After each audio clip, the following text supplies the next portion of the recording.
Well, it is the tips of the month with Jan McNeilin. And Jan, we have a ring around the rosy here. We do. So you have this lemon that you have been having experiments with. No, I've been trying to kill it and it won't. And what happened is I put it outside for the winter thinking that would do it because it gets scale so badly.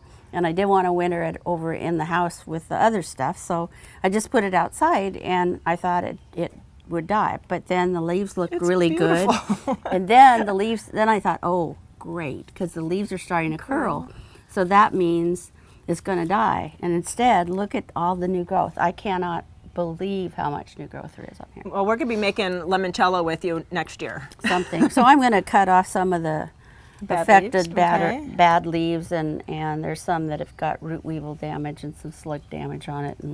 And then I'll baby it for the summer. We'll see what happens. I think it's a great experiment because lemons, I think it's something new to a lot of gardeners, and really they're tough plants, so you can see how tough they are. Well, they're tougher than I thought, that's for sure. And so we have to talk about vegetables because it is that time of year to plant vegetables. It is, and in many nurseries you'll find the peat pots or the cocoa fiber pots, and it's just, the reminder is that it's not like any other little plastic pot. You can sit and water it until you get it in the ground because your new roots are right here. So I haven't planted these yet, but I sit them in a tray with a little water so they'll take it up. And now, do you cut the core a little bit so that the roots come out, or I've done it both ways. I've done it both ways. It doesn't make that much difference because when I picked them up from the nursery, there were beautiful, nice, fine, white leaves there, and white roots. And you're saving plastic from the environment. Absolutely. Perfect. And then you have this Hoya that we love visiting. It's usually in your greenhouse or in your kitchen, and it looks like you're going to make another plant. Well, I'm actually reducing the size of this one a lot. There are two different varieties here, but this is what this more or less looked like till I ripped it apart a little bit ago. And I have a new pot for it, and I'm going to put it back in the kitchen where this skylight gives them a lot of light, and they do bloom. They are so nice. And really the blooms are these pink kind of waxy flowers. They're fragrant. Yeah, it's really a nice plant. I got two of these so that they match when I'm eventually done. But a reminder, when you have a pot that has a drain hole in it, to make sure you take that little plug out. Sure. Because it looks like it should drain. Well, it won't if it doesn't have an ability to do that. And then are you using certain potting soil, garden soil? What are you using? I have just black gold. Oh, right. Perfect. That's great soil. And so this is what I did a little while ago. I just took everything out that was dead and I made it smaller.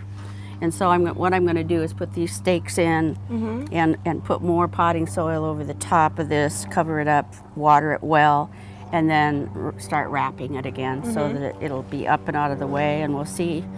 I expect it to look like the lime or lemon does with new growth, but we'll see. I want this one to grow, so I'm not sure. And then what kind of light? Because you have a lot of light. As much light as possible on these. I mean, I think that's the only reason they bloom. And most times in old-fashioned farmhouse kitchens, they would have Hoya plants going back and forth. And not too much water? They're not really... Yeah, I don't... Water hogs? I just put my finger in and see how damp it is. And then here's a bunch if you want more some cuttings. Okay, I'll try them. And then the other thing we've run into, and I'm going to move this. Okay, I'm going to take it here. All right, that'll work. All right. I've got some workmen here fixing some caulking on a window, and we found carpenter ants today. And so I put some borax powder out. There's other ant killers as such. This is for sugar ants. Okay. There's a real, very good ID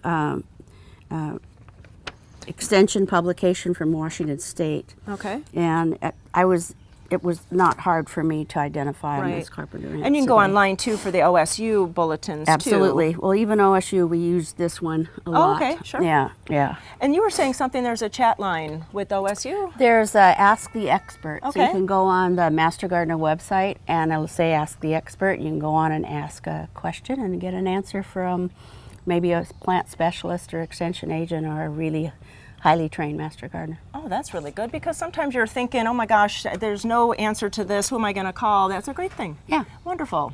Well, you know, we always learn so much at Jan's every month, so tune in next month and we'll learn some more things. All Thanks right. so much.